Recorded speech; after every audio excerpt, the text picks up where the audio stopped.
You just got your new Manna Pro Nuture Right 360 incubator. Let's set it up.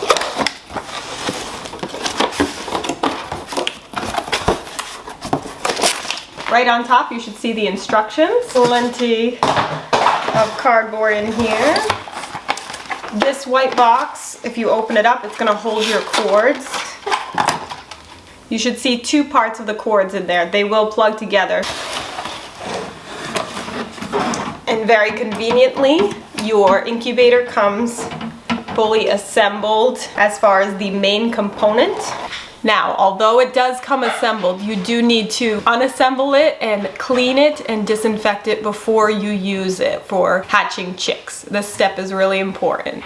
Some parts can be submerged. Other parts that have the electrical components, you need to be very careful about cleaning it and do not submerge it. I'm going to fill my sink with some hot soapy water and get to washing each of these components that can be submerged, and then we will wash the non-submergible components. I like to use Salsa's biodegradable cleaner. It's a nice natural product to be able to wash your dishes. I fill my sink up and then I use half a capful of this cleaner. I'm gonna set up some paper towels to dry each of the components on. Let's start with the submergibles.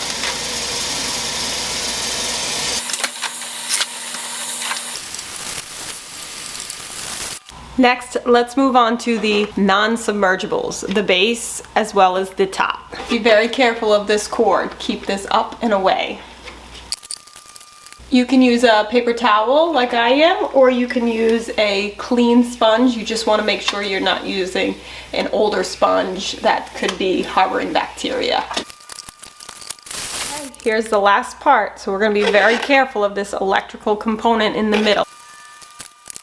You can use a slightly damp cloth to gently wipe around here. You just don't want it dripping into the components.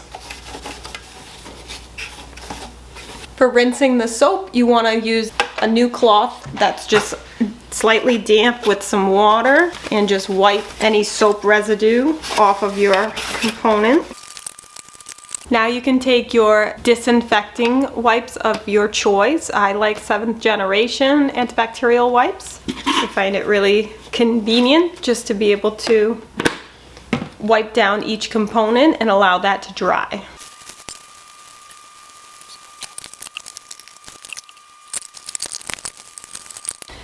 Okay, so now that that part's finished, let's let that dry. To disinfect with this cleaner, it does need to sit wet on the surface for 10 minutes.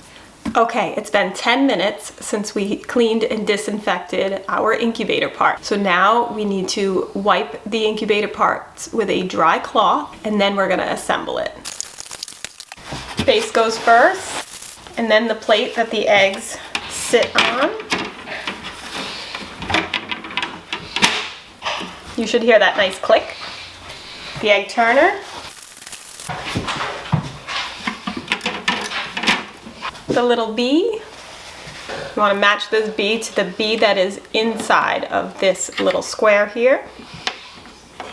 And it works as a little plug to keep humidity from escaping. And now for the top.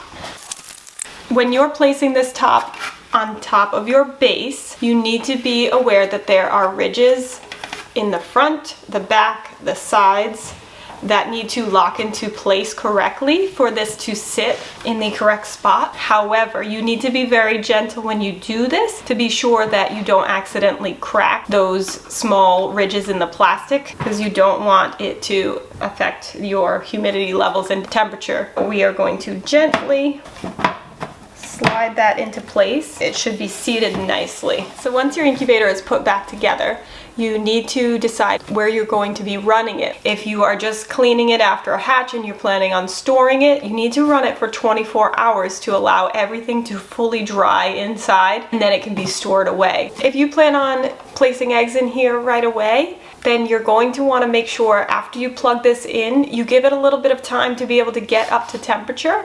Let's go set it up. I like to set up my incubator on a small table, a small room that I have dedicated just for my incubation process. So I have this incubator that I'm going to set up here to run next to my other incubator. So let's get this incubator plugged in. So reach for your cords. I'm going to plug the long cord together. I like to plug my cord into a surge protector. Next, I take this end. It goes into the plug that says power supply. The cord that is down here, that cord, plug it in where it says egg turner. This is going to control your egg turner for the first 18 days, and then the egg turner will automatically turn itself off for the last 3 days of lockdown. When you plug in your incubator, you should hear that noise, and that will tell you that it has started running. It's going to show that the temperature is typically around the room temperature, 72 degrees. And this will, over the next couple hours, will slowly build up to 99.5. I'm going to be setting eggs in here, so I will be adding distilled water to this to get the humidity level to where I want it to be. This incubator comes preset with factory settings that if you hit the menu button, it's going to tell you that it's starting at day 21, and that's the factory setting where it starts you at day 21 and it counts you down backwards to get to hatching day on day 1.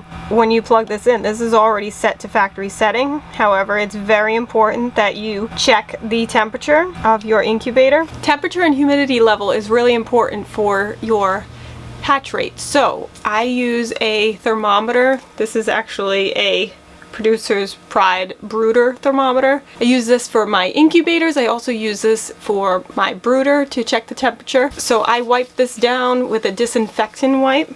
I place that aside to dry for 10 minutes. You want to make sure when you're choosing a location for your incubator that you're avoiding windows. You do not want to expose it to direct sunlight or drafts.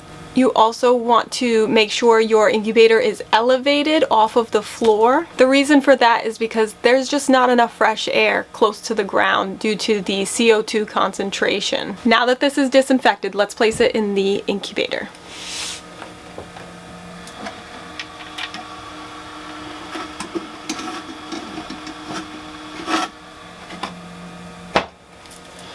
Okay, I'm going to leave that in there, and I'm going to allow this to come to temperature. I want to be sure that the temperature reading on top is matching the temperature reading that the brooder thermometer is telling me. If they don't match, that's when I'm going to have to make adjustments. Your instruction manual will tell you how to make those adjustments as needed. Personally, I have not had to make any adjustments because the factory settings have been accurate for my incubator. However, you never know. There's always the chance you'll have to change it, and you should check every single time with your brooder thermometer. You have the option of adjusting your humidity level by the amount of distilled water you place in your water pots, as well as using this vent here to be able to open or close it further to allow adjustments to the humidity. I'm able to find distilled water at CVS, but you can find it online as well. You just want to make sure that you have enough of this on hand.